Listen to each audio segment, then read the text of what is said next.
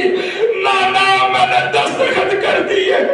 نانا وہاں پہ لکھا تھا کہ تجھے علی اصغر کے لہو کو اپنے چہرے پہ ملنا ہوگا. مجھے رباب تو بڑی یاد آئی. نانا میں نے دستخط کر دیے. نانا وہاں پہ لکھا تھا کہ تجھے اپنے بھائی کی نشانی قاسم کے ٹکڑوں کو اپنی عوام میں اکٹھا کر کے گٹھڑی باندھ کے اپنے بھائی کی بیوہ جو ہے اس کے ہاتھوں پہ رکھنا ہوگا. نانا میں نے دستخط کر دیے. نانا وہاں پہ لکھا تھا تجھے 18 سال کے کڑیل جوان بیٹے کے لاشے پہ کھڑے ہو کے اس کے سینے سے ناد علی پڑھ کے پرچی کا پھل نکالنا ہوگا. نانا میں نے دستخط کر دیے. ادادارہ جو رونے کے لیے آئے ہو جملہ سن لینا. نانا وہاں پہ لکھا تھا کہ جب تو آخری ودا کے لیے خیموں سے نکلے گا تجھے سوار کرانے والا کوئی مرد نہیں ہوگا. برقعے والیاں ہوگی, تیری بہنیں ہوگی, تیری بیٹیاں ہوگی. نانا میں نے دستخط کر دیے. ادادارہ مولا نے کہا نانا وہاں پہ لکھا تھا کہ تجھے اللہ کی رضا کے لیے جنگ نہیں کرنی. نانا میں نے دستخط کر دیے.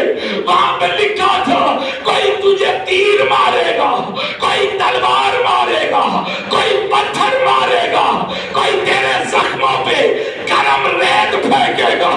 نانا میں نے دستخط کر دیے. نانا وہاں پہ لکھا تھا کہ جب تو زین سے زمین پہ آئے گا اور تیری بیٹی 4 سالہ سکینہ جب تیرے پاس آئے گی, ادادارہ وہاں پہ لکھا تھا کہ شمر کمینہ تیری بیٹی کو ایسا پیار کرے گا کہ اس کے رخسار نیلے ہو جائے. آج رکھو من اللہ حسین کی بات تم سے راضی ہو. اس غم کے سوا تمہیں غم نہ ملے. روتے بھی آؤ منتیں بھی مانتے چلو. بس آخری جملے سن لو دادا.